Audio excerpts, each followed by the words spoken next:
Our next conversation is still like a previous conversation on education. Today we are talking about education in various angles with Dr. Emmanuel Manyasa. We are talking about equity in education and the politics of education.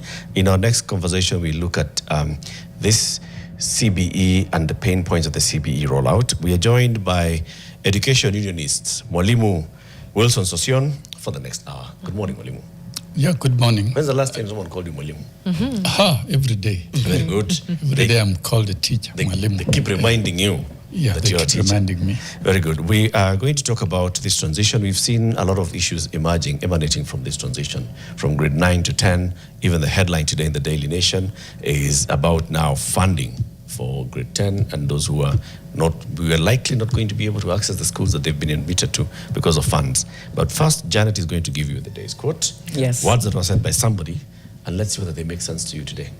They were said by Ngugi wa Thiong'o, and he once said, "The most dangerous power is the power that persuades people that they are powerless." I'll go again. The most dangerous power is the power that persuades people that they are powerless. If you choose to be helpless, that is a mistake. You must not act helpless. You must rise up and struggle. And that is all about human life.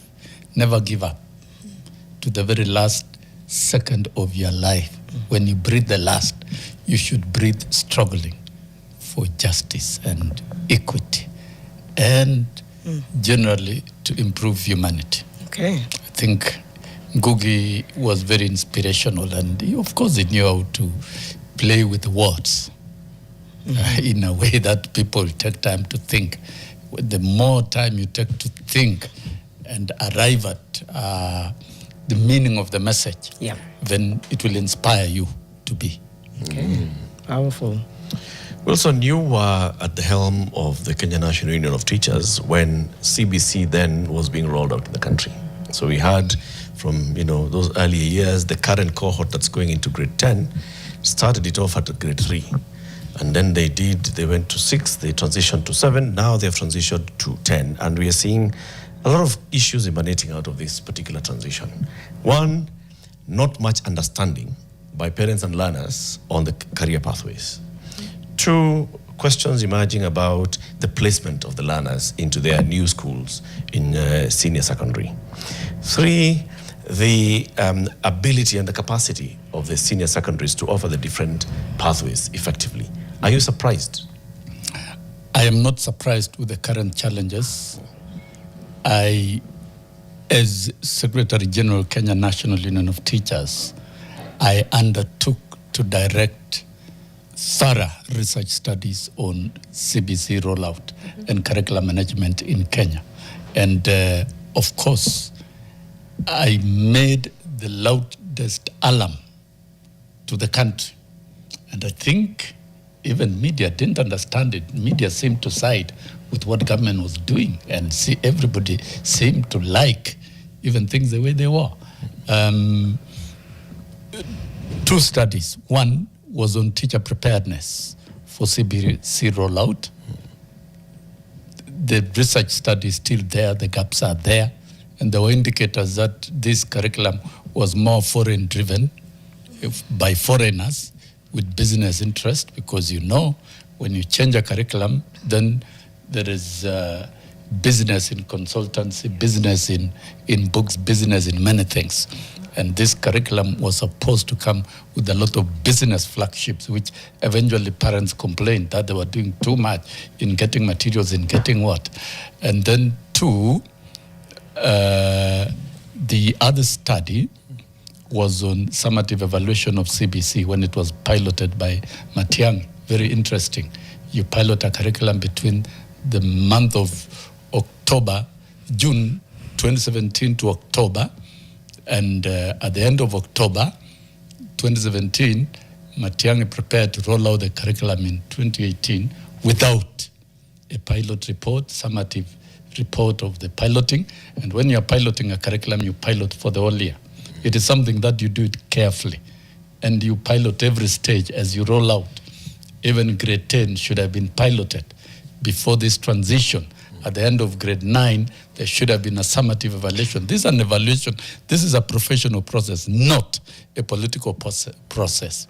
And my voice at that time was construed as militant resistance against what government intended. And remember when Amina came to Jogo, she was very professional, and she even consulted ministers of other jurisdictions, including the Minister of Education, UK, and we agreed we don't need to hurry and adopt a process that will still have to walk back. But what happened to Amina? She was bundled out of Jogo by the same cartel around Matiang'i and around Magoa and the group of interests. And remember, I was viciously fought at KNUT, including goons being brought to my office. That's a fact for sure. That I can confess before the Almighty God. And so 2 things about CBC at that time. It was not rolled out professionally. There were no public consultation, and the professional steps of rolling out a curriculum were not followed. Right. And that led to the midwifing of the most confusing curriculum in this country. Of course, you understand CBC is a good model curriculum that is resource intensive, and it required 265 billion per year. That was the conservatory estimates from the reports of Professor Laban Ayiro. And since nobody listened to us, and when I moved over to Kenya Kwanza, after I resigned from KNUT, I resigned on 25th of June 2021 on matters of principle because I had to leave and seek for a government that would be more accommodating in terms of democratizing education process. When we sat with the president and discussed extensively with teachers and experts, we agreed that there was awfully total confusion in the education sector. And it was not going to be possible to throw out the curriculum. That would have been very political, very catastrophic, and insensitive to learners. The only thing that could be done professionally was to review the curriculum. And indeed, it was in the 5th year. And we agreed when the president signed the Education Charter on 23rd June 2022 at Catholic University after negotiating with teachers that then we are going to open a robust public and extensive consultations on CBC without limitation, and the education sector would henceforth be driven by dialogue and consultation. That was the best we could do. To me, professionally, that was the right thing to do. And indeed, when the president was sworn in, the Presidential Working Party was appointed, it swung into action, it engaged the public. The report is there. There is an implementation team. There is an implementation matrix. And the first correctional step was to review the structure of placement of students. Because then that is the time when the first KPSEA exam was going to be undertaken. And there were debates whether we should do away with it or not. But we agreed it cannot be done away with. It had to remain as a national evaluation exam. But transition, of course, the secondary schools were being pushed, the current existing secondary schools with dilapidated infrastructure that dates back to the colonial time. Our schools infrastructure, I dare say, because that is one area that we saw the challenge of CBC. Our schools infrastructure were not ready for it, and we needed to invest and change it. So the transition had to be changed so that the grade 7, 8, and 9 can remain in the current primary schools, and the current primary schools to be renamed comprehensive schools, and infrastructure upgraded and teachers deployed to teach there.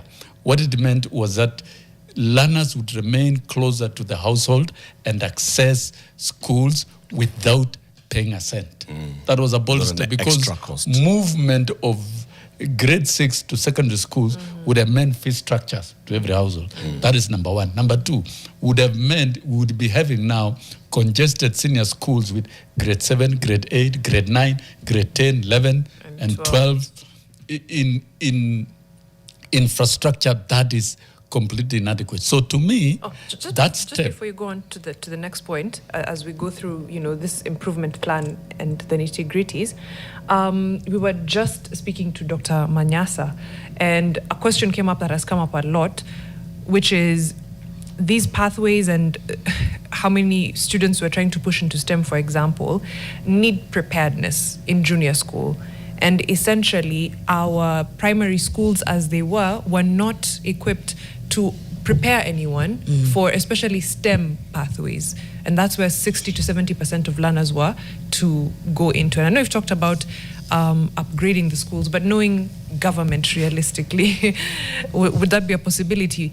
And I understand what you've talked about, overcrowding and the fees component, but I also do think that it is incredibly unfair to learners to have them in junior schools that cannot prepare them for these pathways that they're going into, when essentially secondary schools are the ones that had labs, have big fields, have all these things that could prepare them for a pathway.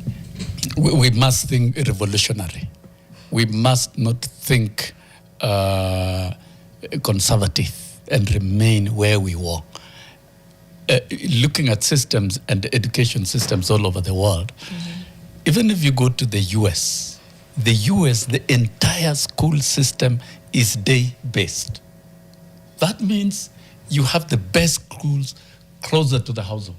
And in fact, if you get to infrastructure of a primary school in the US, it is like a decent university, decent by any standards.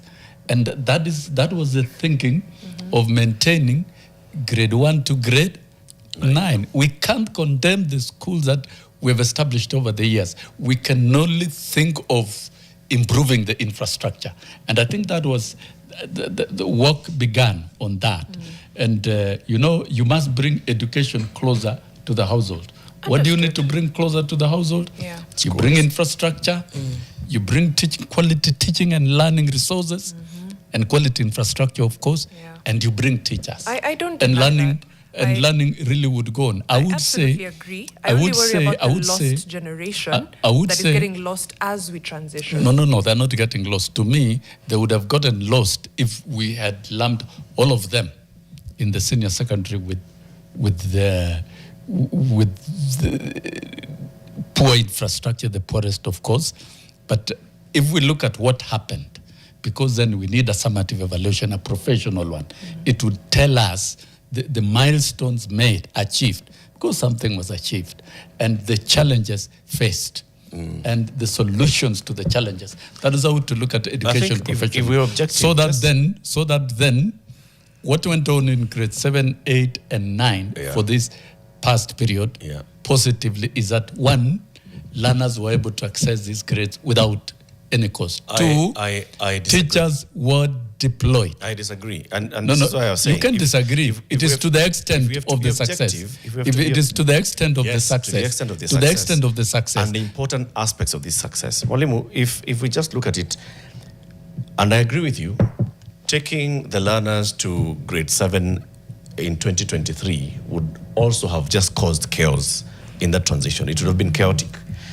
And the worst part is that a government was in place and it was not prepared for how that transition was going to take place. That's why by the time we were getting to December 2022, it was still a national conversation and debate on whether we should domicile senior school or junior school in secondary or in primary.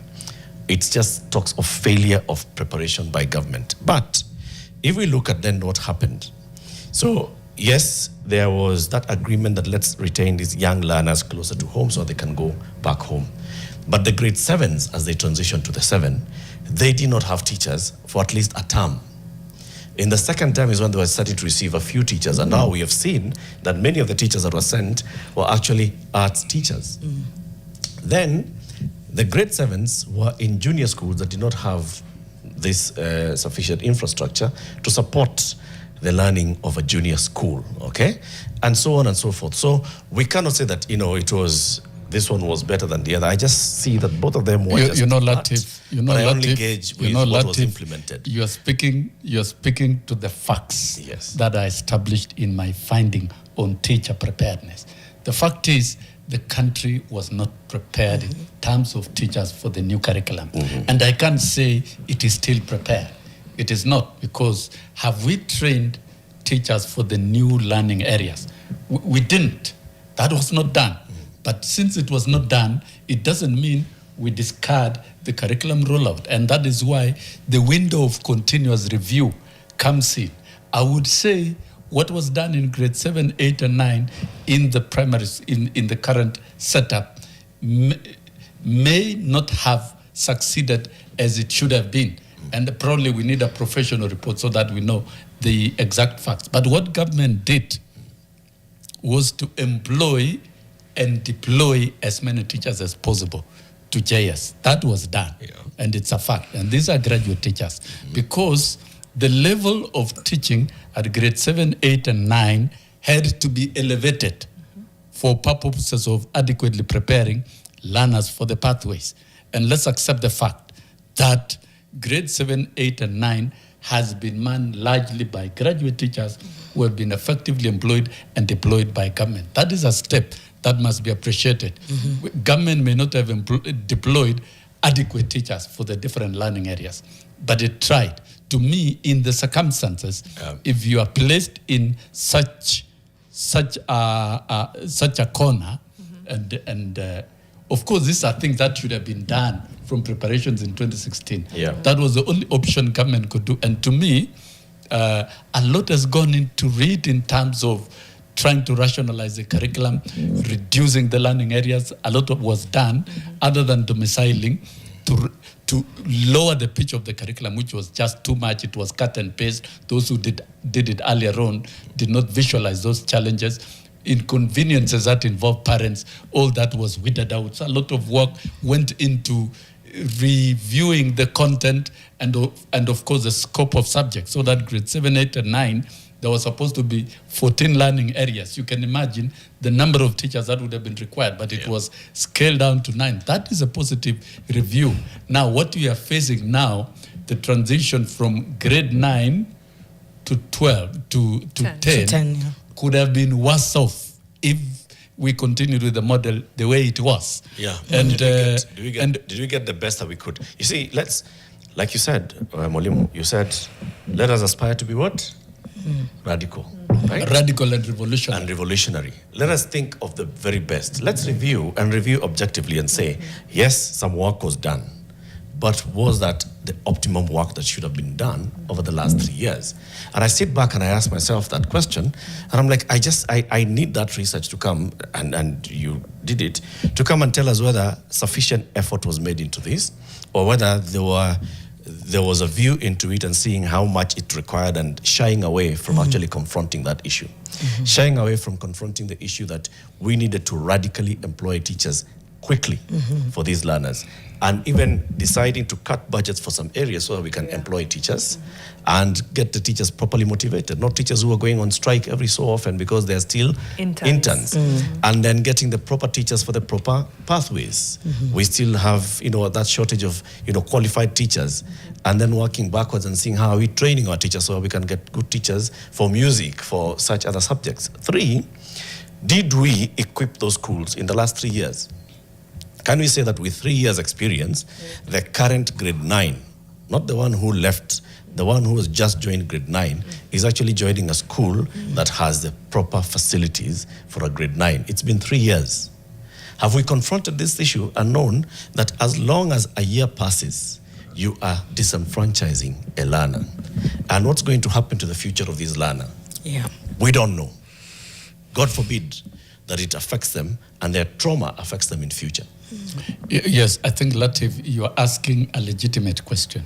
In education management all over the world, there is what you call quality assurance and standards department, which of course was defunct here in Kenya.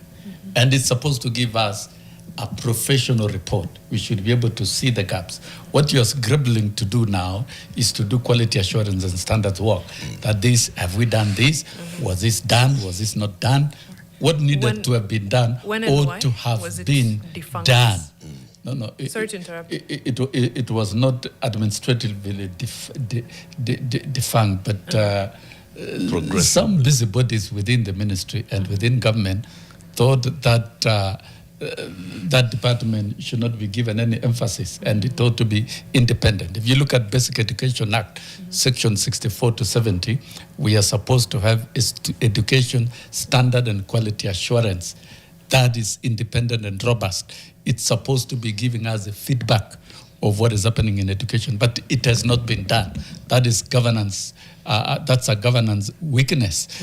Even in curriculum rollout, there is a feedback mechanism, what we call monitoring and evaluation. And that monitoring and evaluation report of every stage in the rollout should be reported back to the public. Those are gaps that are missing.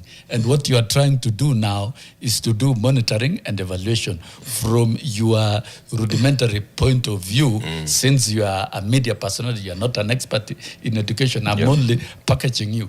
There are administrative weaknesses and governance that developed in the education, and it's what the sector is trying to walk away from since the beginning of this administration. And we've seen the president has been putting a lot of efforts to try and ensure that everything is done to stabilize the sector, other than injecting the funding. And you see, we cannot inject the funds without questioning what the funds are doing. You've talked about the issue of infrastructure. It's going to be a major requirement for senior schools so that it can accommodate the pathways. And those are hard questions all of us must ask. Everybody must keep asking those hard questions. But I dare say, in terms of review of the curriculum, the government has done a lot. Let's pause there. But in terms of gaps, there are still very many monumental gaps. And I would like to talk about one area. Can we do that after the break? Don't lose your trail of thought. You want to talk about one area? I'm not going to lose my trail of thought. Good, because we need to go into a break. You know, I'm hearing all this and I'm wondering whether there's time to pause or reflect, or whether it's been overtaken by politics, and whether there's any urgent fixes that can happen now. Politics should not overtake matters of education. They should not. And all of us should stop and reason objectively all the time. You'll come and tell us about that. Wilson Sossion is with us in studio, a unionist, talking about CBE pain points. We'll also come and sample some of your feedback on social media. It's coming up to 8:30. We'll be right back with this conversation. The good side. Yes, we're getting back into our conversation in a moment with Wilson Sossion. Some feedback online.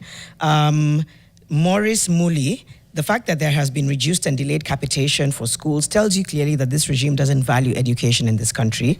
It's also very demotivating to pay a JSS intern 17,000 shillings.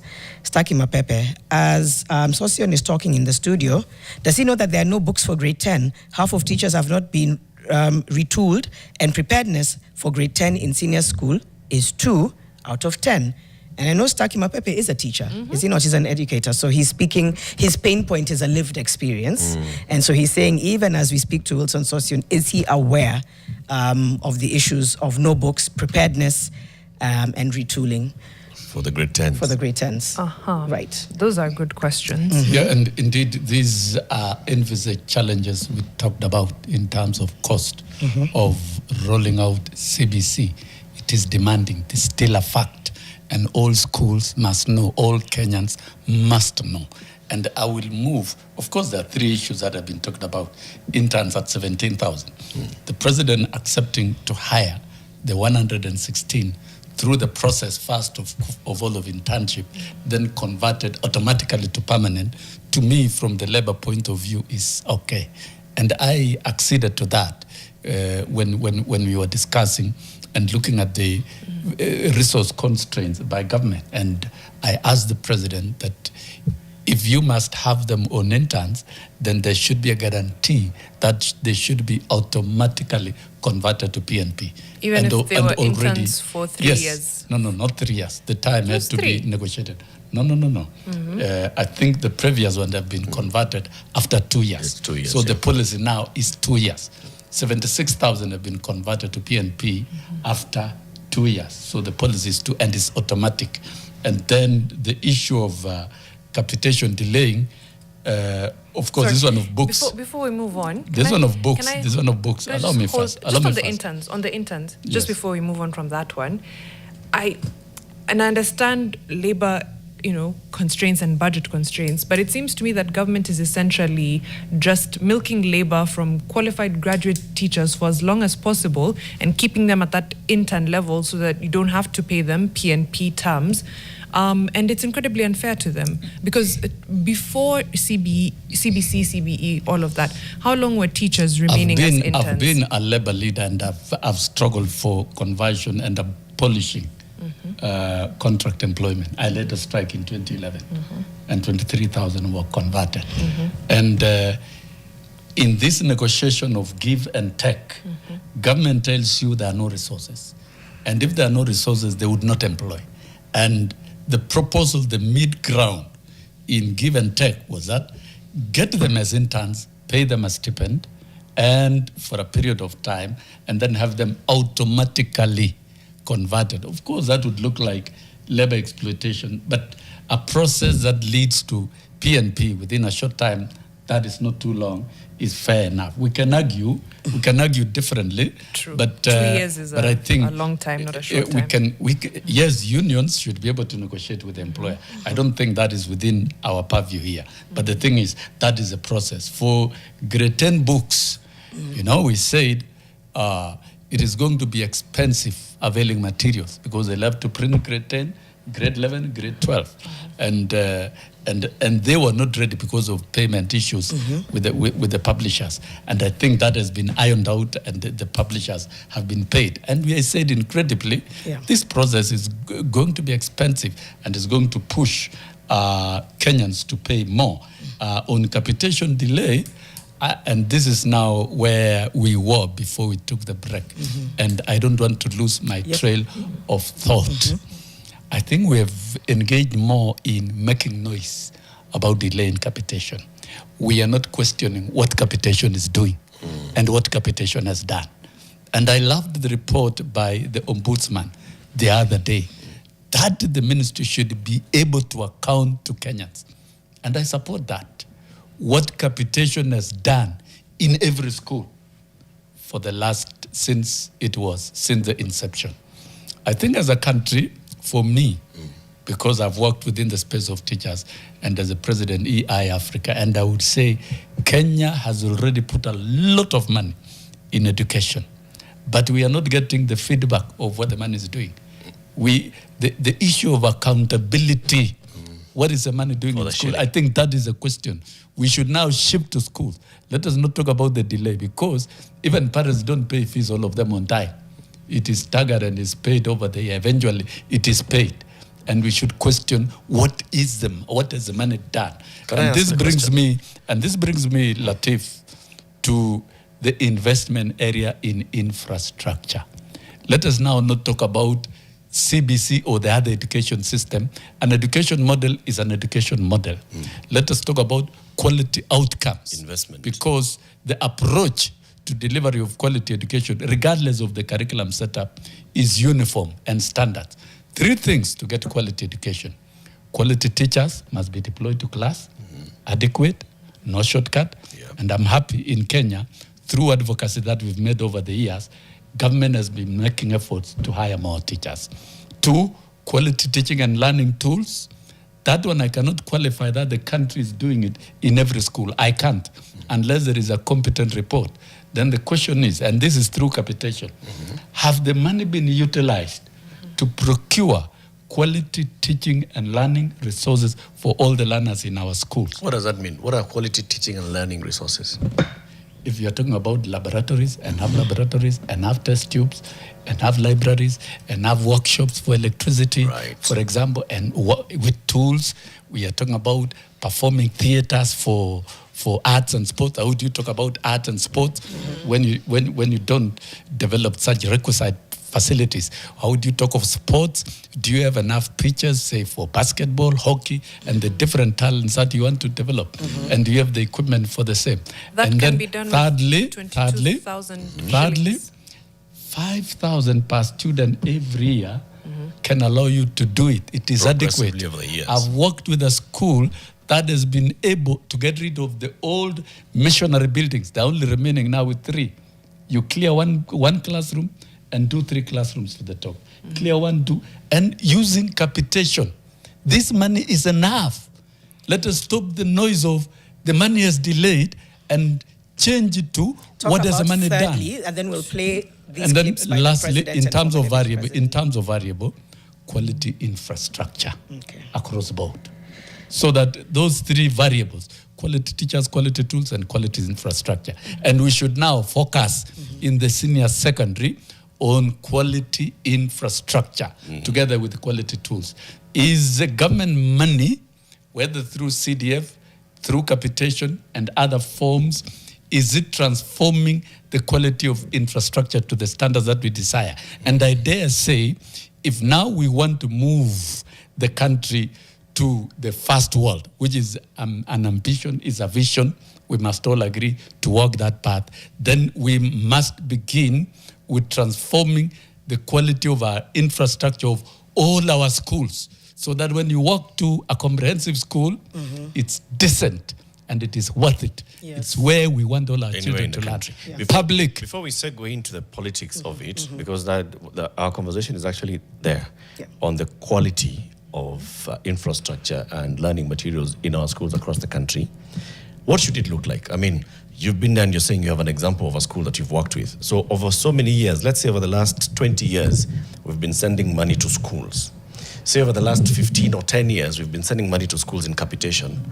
What should that money have done with proper management?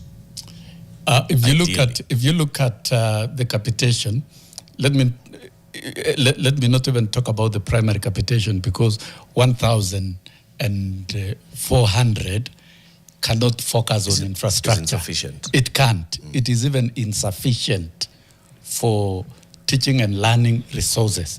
And the Presidential Working Party recommended upward revision. And I think for primary schools, it should also include a vote head on infrastructure, so that gradually you set standards for every school to upgrade their infrastructure, and it's possible to do it through capitation. But for secondary schools, when it is at 22,000, it is not a global figure. The vote heads are given. Okay. Are voted for operations, that is salaries, paying salary staff. It is given, and even the number of workers they should have based on the enrollment of the school. Because the more the enrollment, the more the funds. It is given in terms of the voted for tuition. When you are given a voted for tuition, is for purchase of additional learning resources, because then government is availing books. You can buy more books. It's for purchase of lab equipment. It's purchase of all teaching and learning resources. And that decision is left to the school. And then the question is, what mechanism are we using to ensure that the voted on tuition really procures quality teaching, learning resources, and teachers participate democratically in doing so? Those are questions of what should it look like? Then, so if we look at that and say then there is a percentage, voted, Latif, I was breaking down the voted. There is a voted for infrastructure of in over that 5,000. Yes. So here's my... How much for infrastructure? 5,000 you're saying? Yes, 5,000. And if you multiply 5,000 per learner times the number of learners, it translates into millions of shillings. Many of I'm us just secondary schools. Even before it translates simple into math the primary one or the 21. No, I'm doing 22,000 shillings per learner per year. Divide by, I've taken a conservative number, 265 days. I've taken away 3 months from for holidays. That gives you 83 shillings a day. You spend for what though? That's the thing. You've become more general. I want you to do a math, because let's talk about infrastructure. Let's talk about the 5,000. Let's talk about the infrastructure. Do the math. 5,000 per learner. global here. A school that has 1,000 learners. 1,000 learners, for example. 5,000 a learner with 1,000 learners gives you 5 million every year 5 for million. infrastructure. Now, if you have 5 million shillings, 10 years for infrastructure. if you have what 5 million 50 shillings, million shillings. if you have 5 So you've million gone shillings, into- is that we're 5 million assuming or 50? it's 5 million. But Correct. if it's 1,000 learners, but that's if that money is spent on infrastructure. Fine. But it should be. But That's wait, the No, the vote. voted. I know that's his point. However, I was trying to say, if you get whatever 22,000 a year for a learner, how many other things are you supposed to do with that don't- money? don't- That money that is Before- going to... That's the Before point, you Mariam. That's the lock- point, Don't- Mariam. Mariam, The- don't, the Mariam, 22K don't, is don't landlocked. confuse by bringing so much. Let's focus on landlocked. the So the vote 5K paid for The infrastructure. 5K should not be spent on 5K anything else. 5K is You're a still feeding voted these children. 5K is a voted for repair, maintenance, and installation of infrastructure. If it is 5 million for a school of 1,000, then that it means you can deliver 5 classrooms in a year. If you deliver 5 classrooms in a year, or even 4 at worst, then Times 10 years. times 10 years, you deliver how many in 10 This years? is incredibly ideal, guys, because So- is this Idealistic. money also not No, feeding? it's not ideal. It's working. no, The thing is this money also not why doing are we all other putting? functions? Why are we putting? No. You cannot transfer. You can't use this infrastruct- money for something else. Yes, you Maria. can't. And you're And saying that- it's But you not have being a learner done. in school Yes, that you but you have to should keep not. fed, that you have No, to no, keep no, no, no. So educated, where is the money that Miriam, you have to board, Miriam, that you have to board, Mariam, If, that if you we have to take, board. if we take your mindset, that practice is what has ruined education. That's the point. Yes. Because Mariam, if Strictly the money for education, strictly money for capitation education in money. our budget cannot be used for defense. But you just Correct. asked him, where is the feeding money Where coming is from? You the- just So asked, so answer maybe that. answer that, so that we address all so the other in the places. 22,000 shillings, how much money should be used? I really don't want you to feed. look For like food. you're strangers in Kenya in terms of education. I don't want. The money that goes for capitation is given voted. It excludes feeding. Feeding is the responsibility of parents. That's where the school fees because if comes in. that child was at home, that child would be fed at home. And if you look at enrollment in secondary schools in Kenya, 76% of learners in secondary schools are day scholars. scholars. Okay. 26 are boarders. So those who choose to take their children to boarding, you pay boarding fees.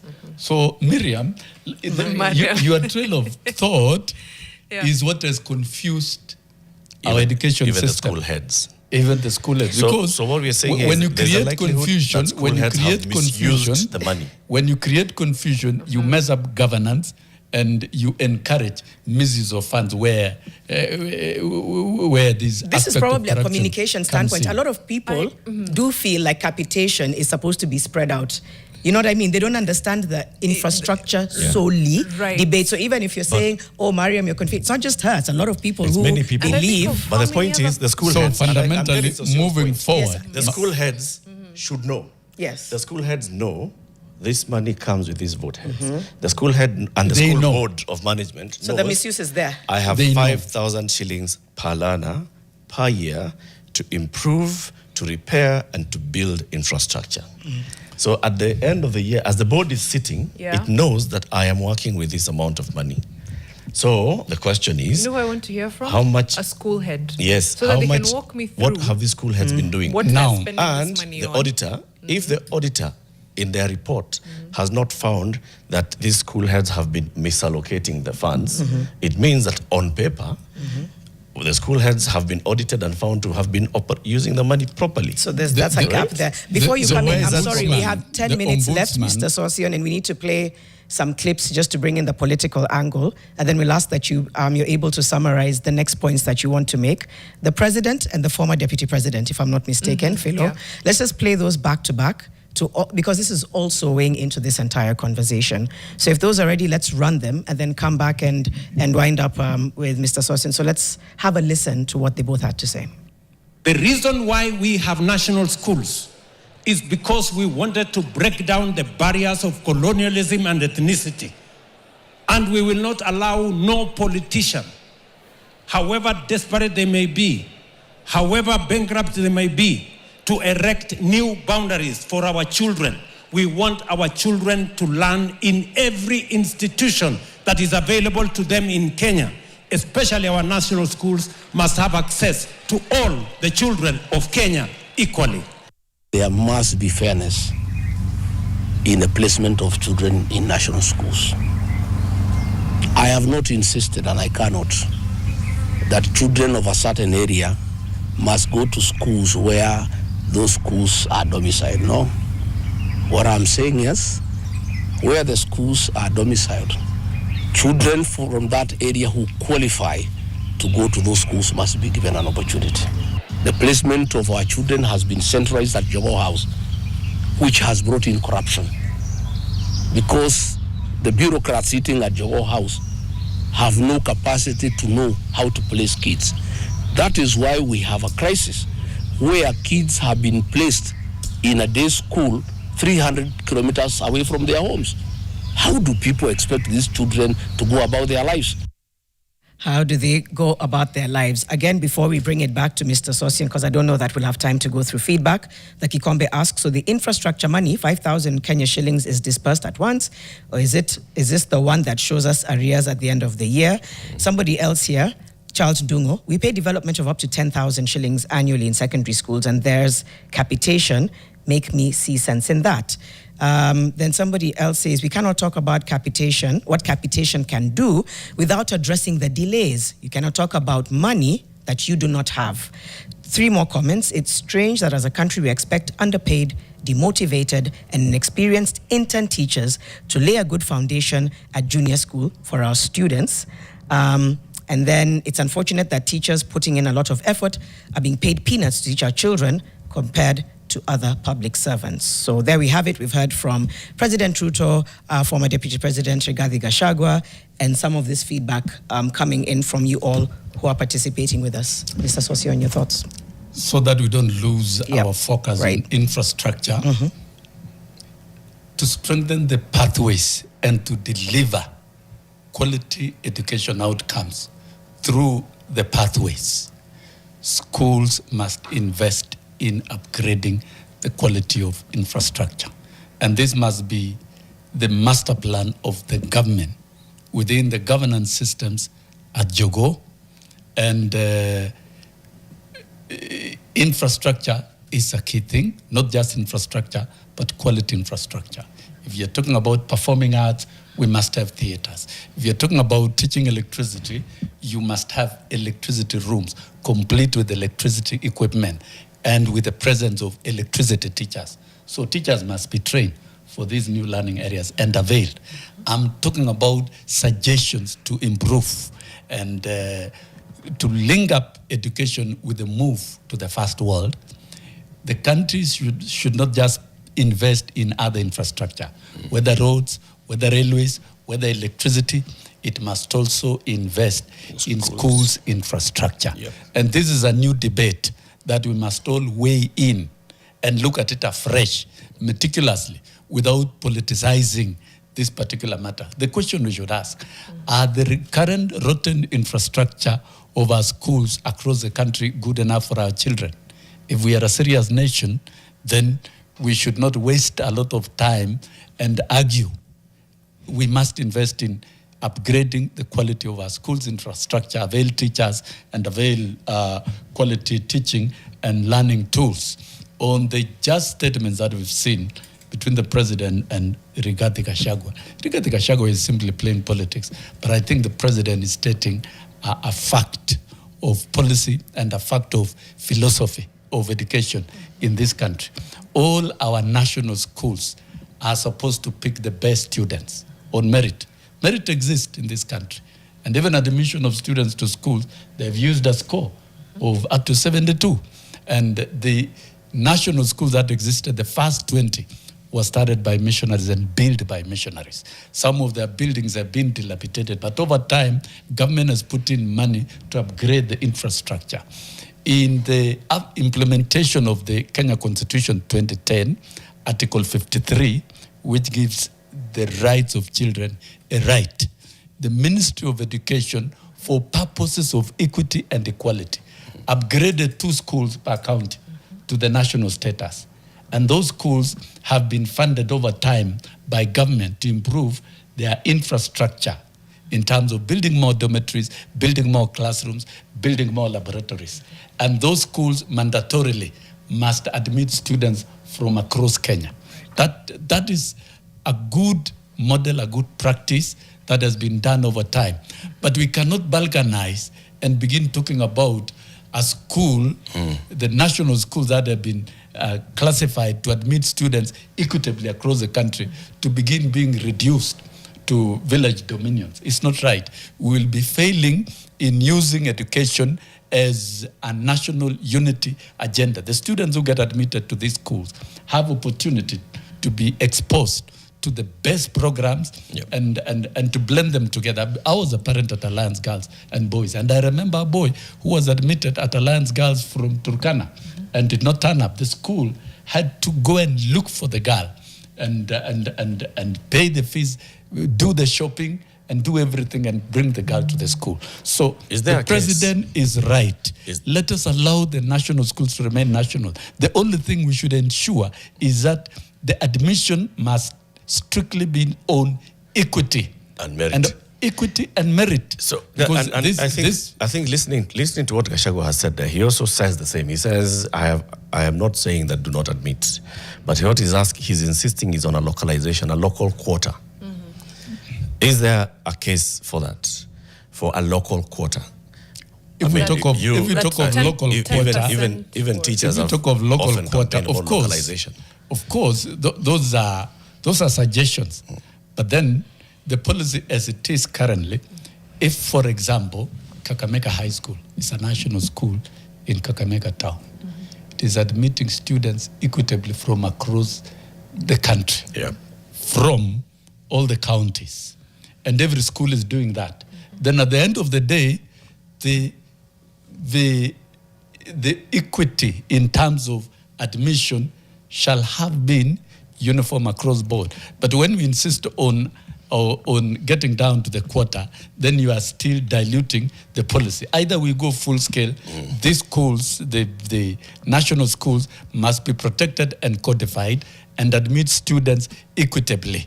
But all the other schools. In all fairness to Gachagua and his point, he says students who qualify. You see, there's attaining a certain grade, but then also there is affirmative action, which also plays a big role.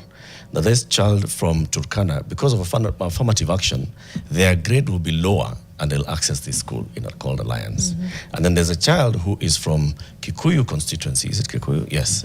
Who will have attained a higher mark, but because of competition, they'll be locked out. Admission so how tool, do you do the admission tool? If you are exposed to it, I've participated in admission, and all schools do admission all over the world anyway of students.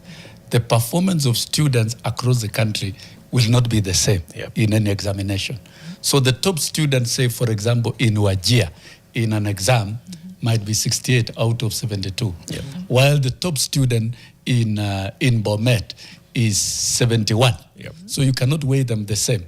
The tool will pick it fairly and equitably, and it will affect the affirmative criteria. This one is educationally allowed all over the world in terms of admission. We're completely out of time. Perhaps this is a conversation that we'll need to revisit over and over again. There's also a lot of people who are weighing in. But in the next hour, we hear from a parent. In all this, there's the parents, the ones who feel these pain points a lot of the time. And we'll be speaking to Sylvans Ndekle, who is a parent, talking about grade 10 transitions from their voice. It's coming up to 9 a.m. We'll be back in just a few moments.